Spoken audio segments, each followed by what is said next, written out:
Bismillahirrahmanirrahim. I think so. Too many students wanna join and joining. Let us start. मैं ये conclude करना चाह रहा था बेटा कि हमारे पास जो एक्सपेरिमेंट बेसिकली इनका लेक्चर ले लिया है उनमें जो मेन है आपको पता है जीएम काउंटर कैरेक्टरिस्टिक्स एक हमने जो स्टडी कर लिया है उसमें हम अगर ओवरव्यू देखें तो उसमें हमने वर्किंग वोल्टेज रीजन जो है उसको बार बार हम कैलिब्रेट यानी कि एक दफा करके रीसेट करते थे तो एक वोल्टेज हम जो है उसमें सिलेक्ट करते थे उसके हम फिर काउंट्स जो है ना हमारे पास वही रीजन था वही इन्वायरमेंट था उसमें हम बार बार चीजें चेंज नहीं कर रहे थे सिर्फ हम वोल्टेज को ट्यून कर रहे थे at the different gap of the voltage यानी 20 to 40 to 60 जितना भी आप दरमियान में गैप देना चाहेंगे that was our first experiment. उसके बाद हमने फिर स्टडी किया कि अगर हम उसकी रेंज ऑफ अल्फा पार्टिकल लेते हैं तो उसमें हम क्या चेंजेस लाते हैं। अल्टीमेटली हमारे पास जो प्लाटो रीजन या वर्किंग वोल्टेज रीजन था उसमें हमने एक वोल्टेज जो है सिलेक्ट कर ली थी। सेकंड काम हमारा क्या था कि उस वोल्टेज को फिक्स करते हुए हम जो है सोर्स को आहिस्ता आहिस्ता या रेडिएटिव सोर्स जो था जीएम ट्यूब से अवे लेके जा रहे थे ताकि हमें पता चल सके कि किस रेंज में जाके उसका रीजन जो है यानी कि या उसके जो पार्टिकल हैं उनके काउंट्स आना बंद हो जाते हैं। तो उस रीजन को जिस तरह आप ग्रेविटेशनल फील्ड का रीजन फाइंड करते हैं इलेक्ट्रिक फील्ड का फाइंड करते हैं तो अल्फा पार्टिकल की रेंज या उसका रीजन हम फाइंड करना चाह रहे थे कि उसकी रेंज क्या है। अल्टीमेटली एनर्जी पे डिपेंड करता था। तो ये एक्सपेरिमेंट हमने किया यानी उसके लेक्चर के बाद जो है 2 एक्सपेरिमेंट हमने लेजर से रेलेवेंट किए उसमें ह्यूमन एयर डायमीटर एक फाइंड किया उसमें वाई मैक्सिमा की जरूरत पड़ी हमें और जो है distance between the screen and also that diffraction pattern के लिए हमने जो ब्रैकेट रखा हुआ था उसके दरमियान स्क्रीन का डिस्टेंस हमें डी चाहिए था।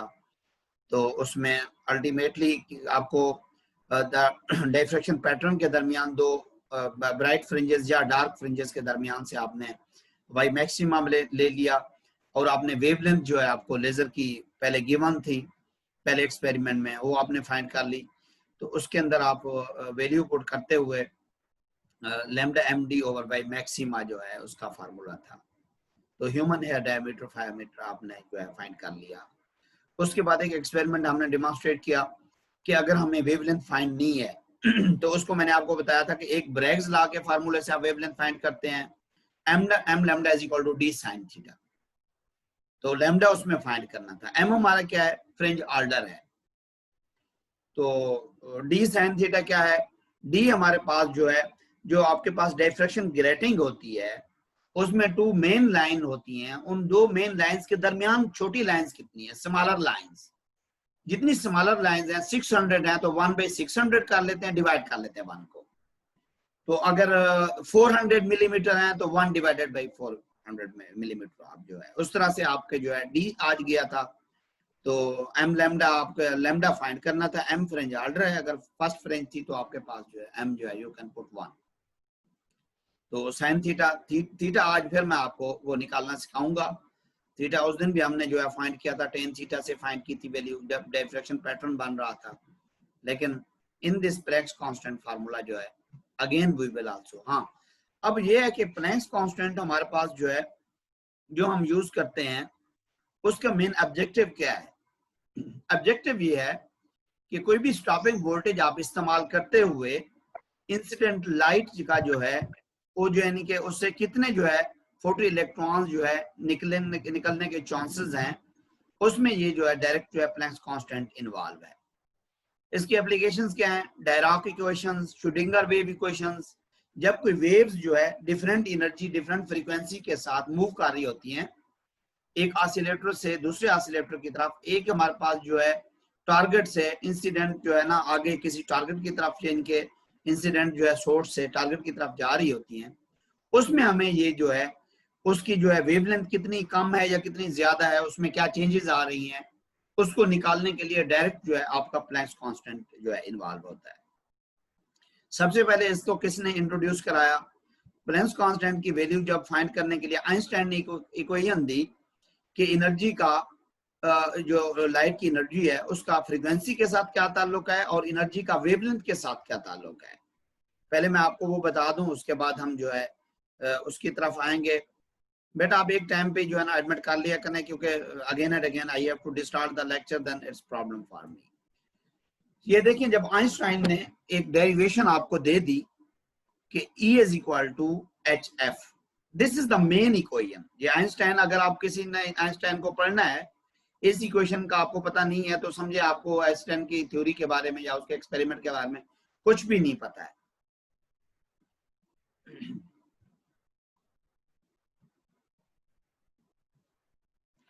Have a look on this equation, E is equal to, इसको हम HF भी कहते हैं H न्यू भी कहते हैं। अब हमें पता है C इज इक्वल टू हमारे पास जो वेलोसिटी ऑफ लाइट है ये होता है in the combination of the wavelength and also frequency. यानी अगर इन दोनों का देखें, एक क्वेश्चन है इसमें मैथमेटिकल एक रिलेशन है, C is the basically product. अब अगर C 10 होगा, आपका अगर 5 टाइम फ्रीक्वेंसी है तो साफ ज़ाहिर है आपकी जो वेवलेंथ है वो 2 टाइम होगी। फ्रीक्वेंसी अगर आपकी 5 टाइम है, वेवलेंथ आपकी 2 टाइम होगी। अब देखें इसको रेसिप्रोकल ले लें, अगर आप वेवलेंथ को 5 टाइम्स की बजाय 2 टाइम्स ले लेते हैं, इसको 5 टाइम लेते हैं, अगर इसको 2 टाइम्स लेंगे तो ये हमारे पास वैल्यू जो है रेसिप्रोकल हो जाएगी। अगर यानी कि 5 आप हर्ट्ज फ्रीक्वेंसी ले रहे हैं तो आपकी जो 2 टाइम्स होगी वो वेवलेंथ होगी, वो 1/मीटर के बराबर होती है। पर मीटर उसका जो है वो होता है एक हमारे पास डिस्टेंस बिटवीन 2 क्रस्ट और 2 ट्रफ। मैं आगे आपको दिखाऊंगा किसी वेव के अंदर। अगर सेकंड केस में आप क्या करते हैं, आप जो है फ्रीक्वेंसी को जो है 2 ले लेते हैं, ये आपकी वैल्यू क्या हो जाएगी 5 टाइम हो जाएगी। कहने का मतलब ये है प्रोडक्ट पे जो है ना हमारे पास ये चीजें चेंज हो रही हैं लेकिन इस पे कोई असर नहीं पड़ रहा। बेसिकली मेन हमारे पास जो है जो भी वैल्यू है वो सेम रहनी चाहिए। यानी आप कह सकते हैं अगर आपकी फ्रीक्वेंसी इंक्रीज हो रही है तो वेवलेंथ आपकी डिक्रीज होगी। तो this is the pet formula, किसी चीज की फ्रीक्वेंसी इंक्रीज हो रही है तो वेवलेंथ डिक्रीज हो रही है। दूसरे लफ्जों में अगर वेवलेंथ जो है इंक्रीज हो रही है, फ्रीक्वेंसी डिक्रीज हो रही है, तो ये चीजें हमारे पास जो है आपस में रेसिप्रोकल आप कह सकते हैं।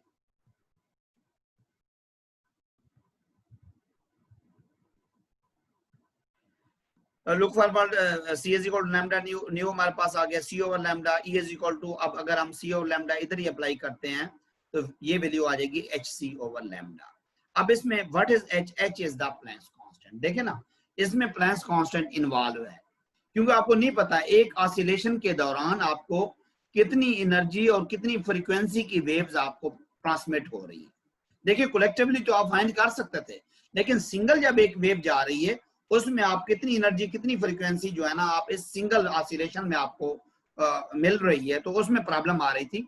उसके लिए फिर प्लैंक्स ने काम किया इस पे, डिफरेंट वेव्स को उसने जो है सीरीज ऑफ एक्सपेरिमेंट इस पे कर डाले और उसने कहा कि अगर हमारे पास एच फाइंड करना है तो एनर्जी भी आपको फाइंड होनी चाहिए, आपको वेवलेंथ भी फाइंड होनी चाहिए, velocity of light already constant है, तो देन एच आप फाइंड कर सकते हैं। गोया इस एक्सपेरिमेंटल जो है सेटअप के अंदर आपको दो चीजें फाइंड होंगी, एनर्जी एंड वेवलेंथ, तब आप जाके एच फाइंड कर सकते हैं। अब इसका मतलब है किसी भी सोर्स से, किसी भी ऑपरेटर से आपको किसी भी लाइट की जो है एनर्जी भी निकालनी है और किसी भी लाइट की जो है वेवलेंथ भी निकालनी है।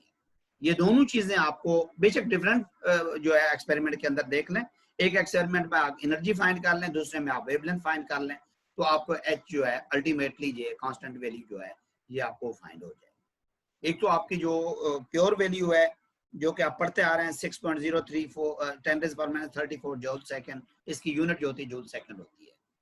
एक आज हम जो है एक कैलकुलेटेड वैल्यू जो हम एक्सपेरिमेंट से फाइंड करेंगे, फिर इन दोनों का मुवाजना करके हम एक एरर निकालेंगे कि हमने जो एक्सपेरिमेंट परफॉर्म किया है उसमें एच निकाली है, जो प्लैंक्स ने निकाली हुई है वैल्यू कांस्टेंट, उन दोनों में डिफरेंस क्या है। गोया you want to meet the criteria of the Planck's today, वो के उसने एक्सपेरिमेंट किया हुआ है, लेकिन आज उसी को हम जो है दोबारा जो है वेरीफाई करेंगे या दोबारा उसी को हम अगेन जो है रिपीट करेंगे। तो give me 1 minute, I just want to ask the question. Okay, here now, हाँ अब हमारे पे क्वेश्चन राइज दैट कि आपके पास एनर्जी कैसे आएगी, इसके लिए कौन सा ऑपरेटर्स आपके पास जो है होना चाहिए या सेटअप होना चाहिए जिससे आप एनर्जी फाइंड करेंगे। तो ये आपको आपने फोटो सेल पहले भी ऑपरेटर से एक स्टडी किया हुआ है। ये देखें आपके पास छोटा सा एक्सपेरिमेंटल हमारे पास सेटअप है कि आपके पास ये लाइट आ रही है। अब अगर आप देख रहे हैं इस जो है यानी कोई भी ट्रफ से दिस ट्रफ जो फासला है या इस क्रस्ट से ये क्रस्ट का फासला जो है this is called the wavelength, यानी distance between the two crest और distance between two trough, it's called the wavelength. अब ये वेवलेंथ अल्टीमेटली जो वेवलेंथ है इसके जो रिगार्डिंग जो है फ्रीक्वेंसी भी होगी, या अगर वैसे आपको नहीं वो हो रहा तो आप जो है इससे इधर इस पॉइंट से अगर लें तो इधर तक आ रहे हैं, तो ये हमारे पास यानी कि दो उसका यानी कि ट्रफ का फासला जो है बन रहा है, this is called the wavelength. अब देखें इसी वेवलेंथ को हम अगर बढ़ाना चाह रहे हैं तो आप जो है इसी रस्सी को जो है लूप इसके बढ़ा दें, ऐसे अल्टीमेटली इसके लूप बढ़ा देंगे तो उसमें वेवलेंथ हमारी जो है बहुत बढ़ जाएगी, फ्रीक्वेंसी उसकी कम हो जाएगी। अब इसमें वेवलेंथ कम है, देखें बहुत ही यानी कि थोड़ा आपके पास जो है ना वो आ रहा है, वेवलेंथ कम है फ्रीक्वेंसी बहुत ज्यादा है, यानी इस गैप के अंदर बहुत सारे ऑसिलेशन प्रोड्यूस हो रहे हैं। कहने का मतलब ये है अगर इसके लूप हम बड़े कर देते हैं, वो क्या होंगे ऐसे बड़े से, उसमें मे भी एक आध ऑसिलेशन हो, उसमें क्या होगा उस एक आध ऑसिलेशन के अंदर फ्रीक्वेंसी कम हो जाएगी, वेवलेंथ बढ़ जाएगी। तो इसलिए मैं आपको कह रहा था एक रस्सी के आप करीब करीब जो है ना एक बल ले लें, एक बहुत दूर दूर से। तो ये जो है आइंस्टाइन और प्लैंक्स ने मिलके यानी कि इनके बारे में, क्योंकि जो एनर्जी फोटॉन की फॉर्म में होती है तो जो पैक्ड फोटॉन होते हैं उसमें फ्रीक्वेंसी ज्यादा होती है या उसकी एनर्जी ज्यादा होती है, जो बहुत ही यानी कि उसका वेवलेंथ बड़ा होता है उसकी फ्रीक्वेंसी कम होती है।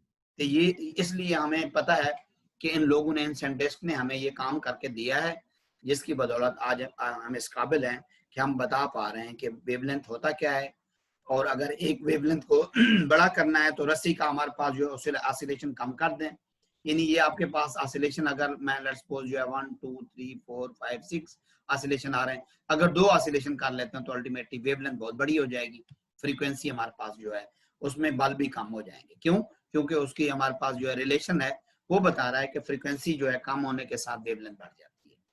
तो ये आपके पास सेटअप है, इसमें आपके पास एक मल्टी डिजिटल वोल्ट मीटर चाहिए या इसको मल्टीमीटर भी कहते हैं, जो कि एमीटर और वोल्ट मीटर दोनों की रीडिंग दे रहा होता है। एक वेरिएबल आपको पावर सप्लाई चाहिए, कनेक्टिंग वायर्स चाहिए और एक सोर्स चाहिए। इट्स वेरी इजी आपके पास जो है ये टारगेट मटेरियल भी चाहिए जहां से इलेक्ट्रॉन जो है निकलेंगे। साहब से इलेक्ट्रॉन निकलेंगे तो आपको है ना उसकी एनर्जी और फ्रीक्वेंसी और उसकी वेवलेंथ आप फाइंड कर पाएंगे। तो ये आप लाइट जो है टारगेट के ऊपर शाइन करा रहे हैं। ये इधर आपने कोई भी आउटपुट रखा हुआ है, ये आपके इलेक्ट्रॉन निकल के उस तरफ जा रहे हैं। अब जो इलेक्ट्रॉन निकल रहे हैं किस एनर्जी, किस फ्रीक्वेंसी, किस वेवलेंथ से इलेक्ट्रॉन जो है जा रहे हैं। इस सेटअप को स्टडी करने के लिए आइंस्टाइन ने एक इक्वेशन दी, मैं आपको अभी बता चुका हूँ। ये इक्वेशन अभी आपने देखी है।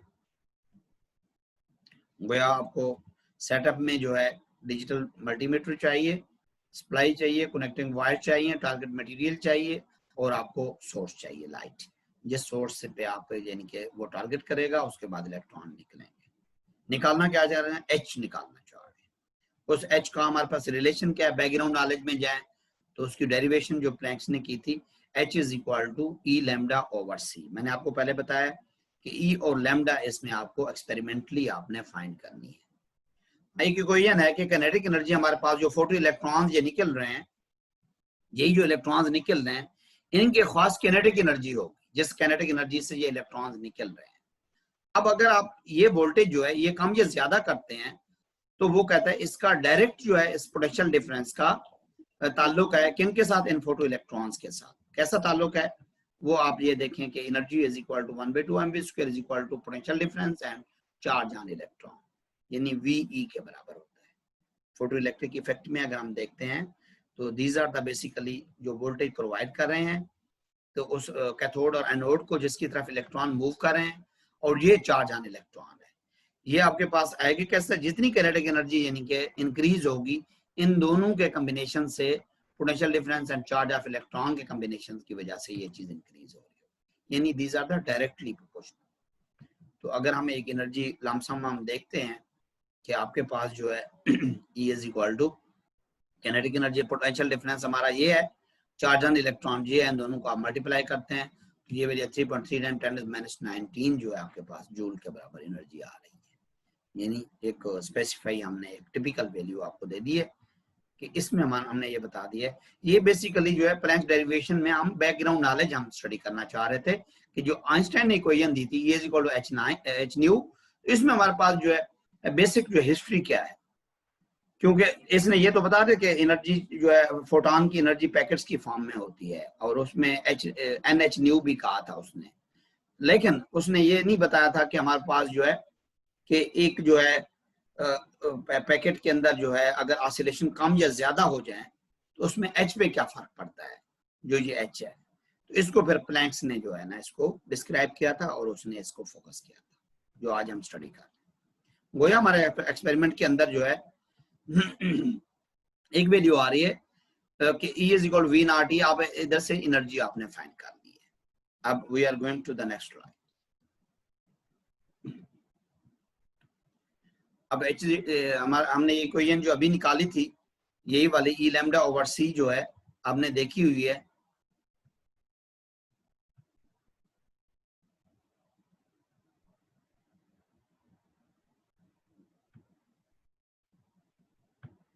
ओके मैं आपको बता रहा था कि ये वेवलेंथ जो होता है हमारे पास डिस्टेंस बिटवीन टू ट्रफ और डिफरेंट डिस्टेंस बिटवीन टू जो है क्रस्ट, ये भी हो सकता है, ये भी हो सकता है। हाँ इस वेव से शुरू होकर ये ऐसे ये नहीं जो जा रहा है, ये ना इधर आ रहा है ना इधर आ रहा है, इस वेव से लेकर जहाँ पे वेव खत्म हो रही है, this is also called the wavelength. ये होता कैसे, क्योंकि पहले हम ले रहे थे इस पॉइंट से लेकर ये वेव का हिस्सा 1 क्वार्टर था, ये 2 क्वार्टर, ये 3 क्वार्टर, ये 4 क्वार्टर। 4 क्वार्टर में आपकी वेव कंप्लीट हो रही है। दोबारा मैं रिपीट कर रहा हूँ, आपने कंफ्यूज नहीं होना। ये देखिए इधर से हम ले रहे हैं, ये आपके पास फर्स्ट क्वार्टर है, ये सेकंड क्वार्टर है, ये थर्ड क्वार्टर है, ये 4 क्वार्टर है। तो इसके साथ ये आपकी 4 क्वार्टर जब मिलेंगे 4/4 हमारे पास 1 वेव कंप्लीट हो जाएगी। या हम इसको हम जो है ट्रफ को नहीं छेड़ते, हम क्रॉस से लेना चाह रहे हैं। ये आपका फर्स्ट क्वार्टर है, ये सेकंड क्वार्टर है, ये थर्ड क्वार्टर है, ये फोर्थ क्वार्टर है। इसलिए आप इधर से अगर हम ट्रफ और क्रॉस से नहीं हम शुरू करना चाह रहे हैं, हम कहते हैं हमारी वेव जो है इनिशियल से स्टार्ट हो, 0 से, इधर से हम स्टार्ट कर लें। ये first quarter, second quarter, third quarter, fourth quarter. तो देखिए आप जिस तरह से मर्जी आप लेंगे तो आपका वेवलेंथ जो है सेम होगा। तो अब इसमें आपको वेवलेंथ का कॉन्सेप्ट भी आ गया। अब ये देखें, अगर आप जो है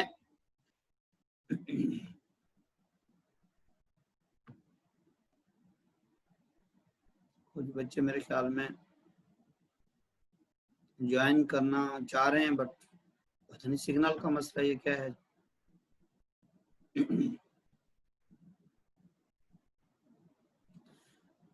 अच्छा, वॉइस कट के आ रही है, चले मैं दोबारा इसको रिकनेक्ट कर लेता हूँ। ओके।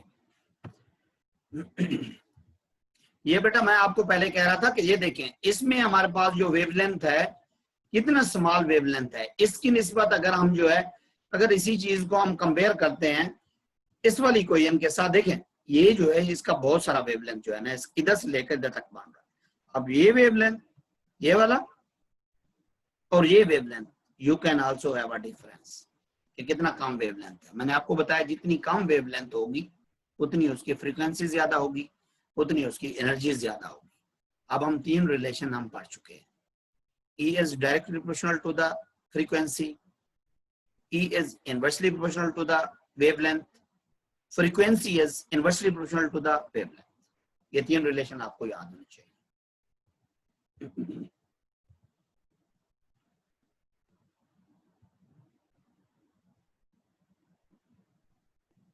चलें, ओके बेटा।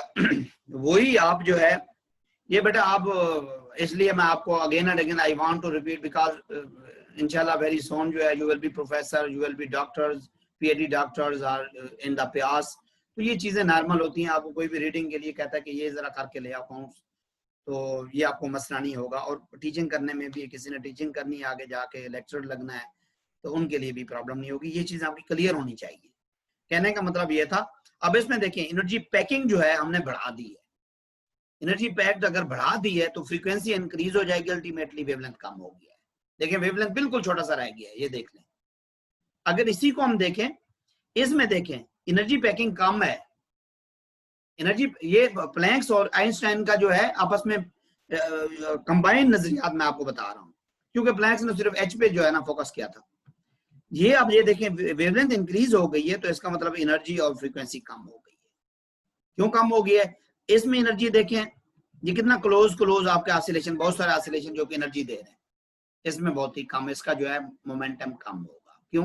क्योंकि इसमें पैकिंग एनर्जी और फ्रीक्वेंसी की कम है। इसमें मोमेंटम ज्यादा हो, क्यों? एनर्जी और इसकी जो है फ्रीक्वेंसी इंक्रीज कर चुकी है। तो इसलिए वो कहता है energy is directly to the frequency. इसमें आप देख लें एनर्जी बढ़ रही है तो एफ भी बढ़ रहा है, एफ बढ़ रहा है, वेवलेंथ कम हो रहा है। इसमें वेवलेंथ बढ़ रही है, एनर्जी और फ्रीक्वेंसी दोनों कम हो रही है। कहता है डायरेक्टली अगर आप एनर्जी फाइंड करना चाहेंगे तो आपको पोटेंशियल डिफरेंस और चार्ज एंड इलेक्ट्रॉन आपको गिवन होना चाहिए। तो these are the relation between the wavelength, frequency and energy. चलें, ये तो हमारा जो है एनर्जी हमने क्लियर कर ली कि आपका फोटो इलेक्ट्रॉन जो है जिस एनर्जी से आ रहे हैं उसको फाइंड करना है। तो जो आपने वोल्टेज दिया हुआ है सॉरी ये मेरे ख्याल में ना कनेक्शन अनस्टेबल क्यों हो रहा है, ये इसका बार बार जो है, लेट मी चेक।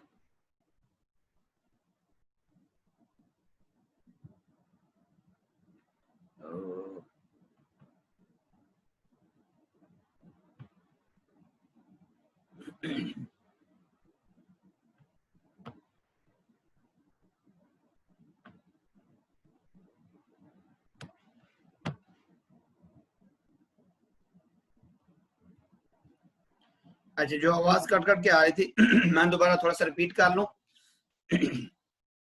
आपने जो है सबसे पहले इसका ऑब्जेक्टिव क्या है? ऑब्जेक्टिव ये है कि प्लॉन्क्स कांस्टेंट हमारे पास जो है by measuring the stopping as a function of incident light. हम इसके यानी प्लैंक्स कांस्टेंट को फाइंड करने के लिए क्या करना चाह रहे हैं? स्टॉपिंग वोल्टेज हम उसको अप्लाई करते हुए इंसिडेंट लाइट जो उसके अंदर फंक्शन एज ए इन्वॉल्व है उसको हम स्टडी करना चाह रहे हैं। तो ये आपके पास जो है ऑपरेटर्स था, ये वाला जो चीजें इन्वॉल्व हैं सारे ऑपरेटर्स में लिख लें। इसमें लाइट के वो कहता है सिंगल वेवलेंथ आएगी तो आपको फिल्टर लगाना पड़ेगा, इसलिए इधर कहीं लिखा होगा, हाँ, stack of the containers are the filters. Ion filter उसने लगाया हुआ, you can put a relevant filter है ताकि एक सिंगल लाइट आपकी जाएगी। तो ये अगर नहीं करते तो आप हीलियम नियॉन लेजर लिख लें, आर्क लैंप लिख लें, ये सोर्स लाइट सोर्स भी लिख लें, ठीक है, डिजिटल मल्टी वोल्टमीटर लिख लें और वेरिएबल पावर सप्लाई लिख लें। और आपके पास जो है टारगेटेड मटेरियल लिख रहे हैं, यही सारी चीजें एपरेटस के अंदर शामिल है। ये हमने डेरिवेशंस कर ली है, इससे हमें ये फर्क पड़ा है कि एनर्जी और पोटेंशियल डिफरेंस का हमने रिलेशन देख लिया है। इसमें हमने क्या देखा है, इसमें हमने कहा है कि एच की वैल्यू अगर फाइंड करनी है तो एनर्जी और वेवलेंथ आपको चाहिए। तो इसके बाद हम जो है नेक्स्ट जो है ना टारगेट की तरफ जा सकते हैं। अगेन ये जो आपके पास जो वैल्यूज हैं ऑपरेटर्स के अंदर इन्वॉल्व हैं, इसको आप देख सकते हैं कि कौन कौन सी चीजें आपको जो है इसके अंदर ऑपरेटर्स के अंदर शामिल हैं।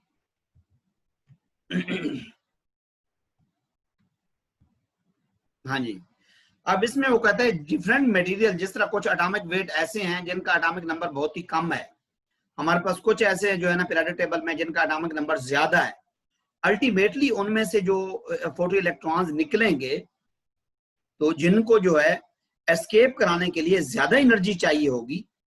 This is very normal and common question, ये आपको आना चाहिए, फिजिक्स जो है ना उसका बेसिक कंसेप्ट है। एक आप हैवी मेटल रखते हैं, साफ जरे उसके इलेक्ट्रॉन जो मूव कर रहे हैं उनको निकालने के लिए ज्यादा एनर्जी चाहिए, क्यों? उनकी एनर्जी का बैंड गैप ज्यादा है। और लेट्स सपोज आप स्मॉलर यानी कि एटॉमिक नंबर वाला कोई एलिमेंट आप आगे टारगेट पे रख रहे हैं, ऊपर इंसिडेंट लाइट फॉल करवा रहे हैं, तो उसके इलेक्ट्रॉन इजीली एस्केप हो जाएंगे, क्यों? उनका एनर्जी बैंड गैप कम है। यानी एक ग्राउंड स्टेट से एक सेटेड में जाने के लिए या उस इलेक्ट्रॉन को एस्केप कराने के लिए, आयनाइज कराने के लिए, उस मटेरियल से बाहर निकालने के लिए जो एनर्जी जो है उसको रिक्वायर्ड होगी फोटो इलेक्ट्रॉन्स को, वो डिपेंड करता है इस एटॉमिक नंबर के ऊपर। एटॉमिक नंबर आपका कम होगा तो एनर्जी कम दरकार होगी उसको निकालने के लिए, एटॉमिक नंबर हैवी होगा तो उसको एनर्जी ज्यादा दरकार होगी। एक तो ये क्वेश्चन हो गया। अगर इसी में देखें तो आपकी ये एनर्जी अगर फ्रीक्वेंसी इंक्रीज होती जा रही है तो एनर्जी भी इंक्रीज होती जाएगी। तो कहता है एटॉमिक नंबर हमारे पास जो है अल्टीमेटली जिनकी ऑसिलेशन जो है, इलेक्ट्रॉन इसमें भी मूव कर सकता है, ऐसे भी आपके पास जो है एक ऐसे स्पिन और एंटी स्पिन में मूव कर रहे होते हैं, इसलिए हमारे पास जो है एक वेव का हायर पार्ट होगा, एक लोअर पार्ट होगा, ऐसे चलेगी वेव। कभी ये नहीं होगा एक साइड पे वेव को आप लेते, दोनों साइड पे आप वेव को लेंगे, ऐसे ऐसे ऐसे ऐसे, उसमें जो क्रस्ट और ट्रफ दोनों इन्वॉल्व होंगे। तो यही कह रहा है कि अगर आपके पास जो है एनर्जी जो है उसमें देखें it's a combination of the, यानी कि ये आपके ये इक्वेशन, यही एच वाली इक्वेशन आप पढ़ चुके हैं, ए बी एंड सी मैंने लिख दिया है। ये एच है क्या? ये आपके पास एच है, यानी E lambda by C, energy lambda by C. इसको हम अगर स्मॉल ए लिख लेते हैं, इसको स्मॉल बी लिख लेते हैं, ये आ जाएगी E B by C. C velocity of light है और ए हमारा एनर्जी है और बी क्या है? वेवलेंथ है। अभी मैं आपको इक्वेशन की तरफ जो ग्राफ है वो मेन जो है एनर्जी डायग्राम है बेसिकली। इसमें कोई भी एटॉमिक नंबर लिख के तो आप इसकी एनर्जी फाइंड कर सकते हैं। यही आपको H is equal to A B by C, ये एनर्जी हमने लिखी हुई है लास्ट इक्वेशन में, ये बी है। अब वो कह रहे हैं इफ ई ए इंक्रीजेस, ए का मतलब क्या? एनर्जी इंक्रीजेस, तो बी क्या हो जाएगा? डिक्रीज हो जाएगा। इसी को हम वेरीफाई करते हैं। इसमें देखें, इसमें पैकिंग हमारी ज्यादा हुई है तो energy is increasing but lambda is less, lambda कम हो गया, यानी ए इंक्रीज हो गई है, बी क्या है? बी को हमने लैम्डा कहा हुआ है, बी कम हो गया। इसमें जो है बी आपका बढ़ गया है तो एनर्जी कम होगी, क्योंकि इसमें तो कम ऑसिलेशन है, इसमें एनर्जी कम होगी, इसमें ज्यादा ऑसिलेशन, एनर्जी ज्यादा होगी। तो इसलिए इस इक्वेशन से भी जो हमने टारगेट मटेरियल के तौर पे मटेरियल रखना, ऊपर लाइट इंसिडेंट करवानी है, उससे भी हमने प्लैंक्स कांस्टेंट की मदद से जो है फाइंड कर लिया कि इन दोनों का आपस में रेसिप्रोकल का वो है रिलेशन है, एनर्जी और वेवलेंथ के दरमियान। हाँ, मैं आपको बता रहा था कि थीटा जब फाइंड करते होते हैं, अब इसमें आपने ये एक्सपेरिमेंट किया हुआ है, इसको मैं थोड़ा सा क्विकली बताऊंगा। ये आपकी कोई भी जो है डिफ्रैक्शन ग्रेटिंग है, लाइट शाइन कराते थे, तो इस पॉइंट पे आपका डिफ्रैक्शन पैटर्न बनता था, ये आपको याद होगा। अब लेट्स सपोज डिफ्रैक्शन पैटर्न ये 0 है, ये हमारे पास 1 फ्रिंज ऑर्डर है, 2 है, 3 है। अब ये डिस्टेंस उसने कहा ये x होगा, ये इसको कह देते हैं, ये आपके पास जो है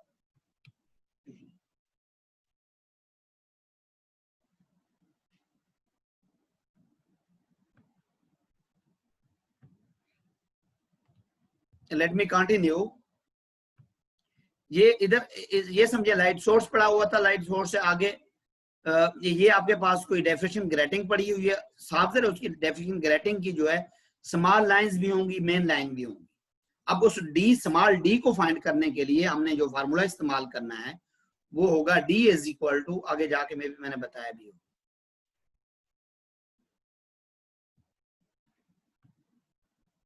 ये देखें D is equal to 1/600, sorry ये आपके पास जो है mm लिखना है आपने, ये 1/600 mm मिलीमीटर।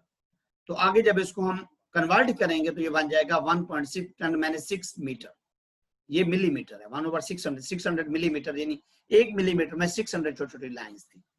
तो उस डाइफ्रैक्शन ग्रेटिंग जो थी, ये इधर आपने डाइफ्रैक्शन ग्रेटिंग रखी हुई थी, इसलिए हमने डी निकालने के लिए ये फार्मूला इस्तेमाल कर लिया है। थीटा निकालने के लिए आपको पता है टेन थीटा होता है perpendicular divided by base. Perpendicular क्या है, एक्स है, और बेस क्या है, एल है। तो इसलिए आपने कह दिया theta 1 is equal to tan inverse X over L. Theta 2 find करना है तो ये आपके पास ये वाई है, टोटल वाई ओवर एल हो जाएगा, ये आ जाएगा वाई ओवर एल। तो थीटा 1 भी फाइंड कर लिया, थीटा 2 भी फाइंड कर लिया। अब आपके पास जो ब्रेग्स लॉ है, ब्रेग्स लॉ कहता है M lambda is equal to D sine theta.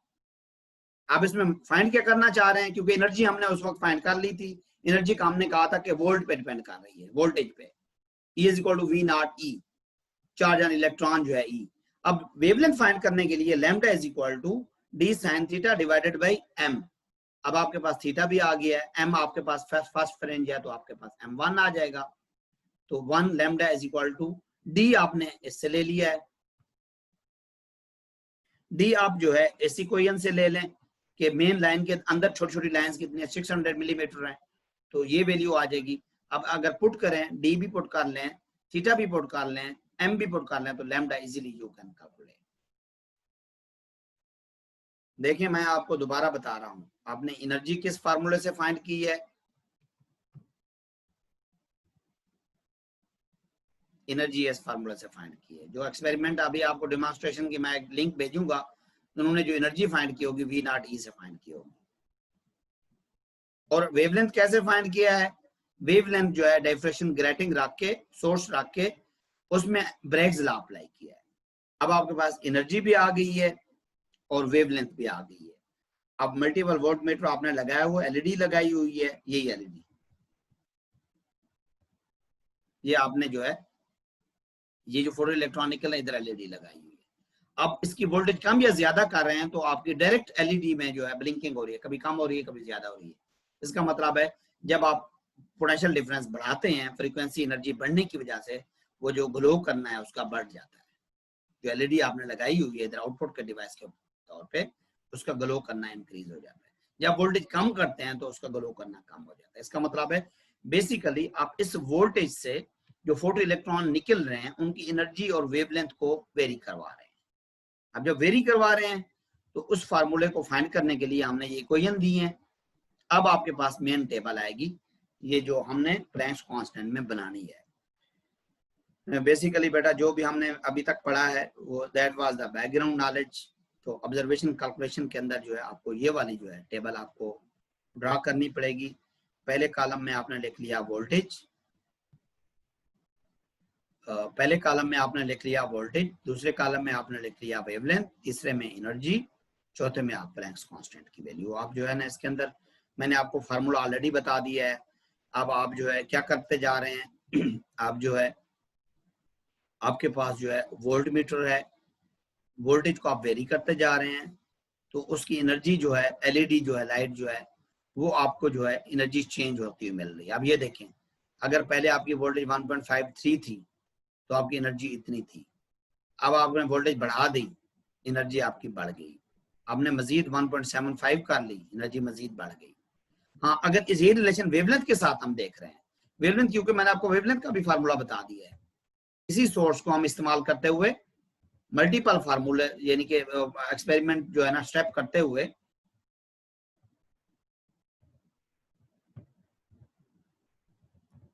इससे आप जो है सॉरी रुक क्यों नहीं रहा, इससे आप वेवलेंथ फाइंड कर लेते हैं। ये वाला जो आपके पास जो है ना इससे ये वाला ये आप सोर्स कभी जो है ना एलईडी की ज्यादा लाइट कर लें, कभी थोड़ी कर लें, कभी थोड़ी कर लें, इसमें डेफिनेट पैटर्न में चेंजेस आएंगी, चेंजेस की वजह से वेवलेंथ के अंदर तब्दीली आती जाएगी।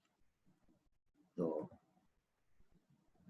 ये हम देखना चाह रहे थे कि हमारे पास जो है जब आप वोल्टेज जो है इंक्रीज करते जा रहे हैं तो आपकी वेवलेंथ जो है कम होती जा रही है, वेवलेंथ कम होने से एनर्जी आपकी इंक्रीज होती जा रही है। यानी voltage and this energy is directly proportional, voltage and wavelength are inversely proportional.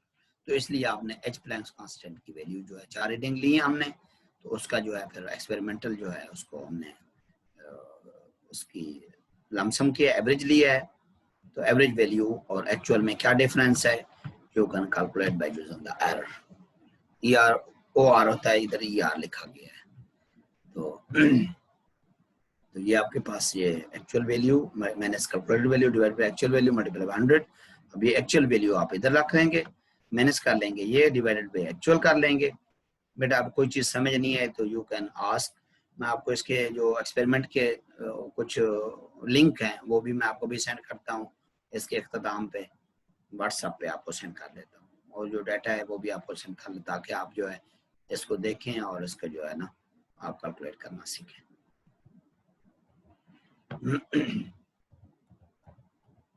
ये प्लैंक्स कांस्टेंट था जो कि आज हमने स्टडी किया। दोबारा और भी देखने आप 1-2 मिनट रहते हैं, कोई क्वेश्चन आप हैं तो आप you can write it here and also you can ask me. अगर कनेक्शन जो है स्टेबल हो रहा हो तो आप राइट कर लें। जी बेटा 1 सेकंड में देखता हूँ।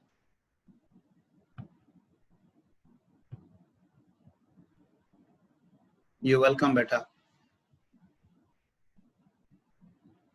जी जी बेटा इसमें देखें आपको θ1 अगर चाहिए तो θ1 से भी आपका काम चल जाएगा। अब हाँ, ये very good question, this is very nice question, ये बहुत अच्छा क्वेश्चन है, मैं आपको बताता हूँ अभी। ये आपने जो θ1 लिया है ना, ये बेसिकली जो है m आपने 1 रखा है, लेकिन आपने ये वाली ट्रायंगल ली है स्मॉल, अगर अब शेयर हो रही है ये L लिया है, x तक जाके ट्रायंगल को कंप्लीट कर लिया है, ये m की वैल्यू 1 ली है। अगर आपको एक्सटेंड करेंगे इधर तक जाएंगे तो m की वैल्यू 2 लेनी पड़ेगी। देखिए इसमें 2 फ्रिंज ऑर्डर आपके इन्वॉल्व हो गए, एक फ्रिंज नहीं रहा, अब आपकी m1 नहीं रही, m2 हो गई। क्यों? इधर से इधर तक, इधर से इधर तक m2 है, एंड दिस ऑल ये ट्रायंगल आपकी बढ़ जाएगी, ऐसे हो जाएगी ऐसे। तो this is called the basically the second जो फ्रिंज है उसके एलिमेंट जो थीटा है। 2 मिनट रहते हैं, क्वेश्चन प्लीज पूछ लें। वेरी गुड क्वेश्चन बच्ची ने किया है। θ1 के लिए हम m1 लेते हैं, θ2 के लिए m2 लेते हैं। θ1 के लिए ये भाई ये आपका डिस्टेंस होता है वर्टिकल, एंड θ2 के लिए ये वाला बड़ा वर्टिकल डिस्टेंस x वही रहता है, ये बेस में जो आपके पास है ये वैल्यू चेंज नहीं होगी, ये वही रहेगी। पहले में फ्रिंज ऑर्डर 1 रखना है, दूसरे में आपने 2 रखना है, जहां पे ये वैल्यू m की 1 आ गई, यहां θ2 है तो उधर m2 हो जाए।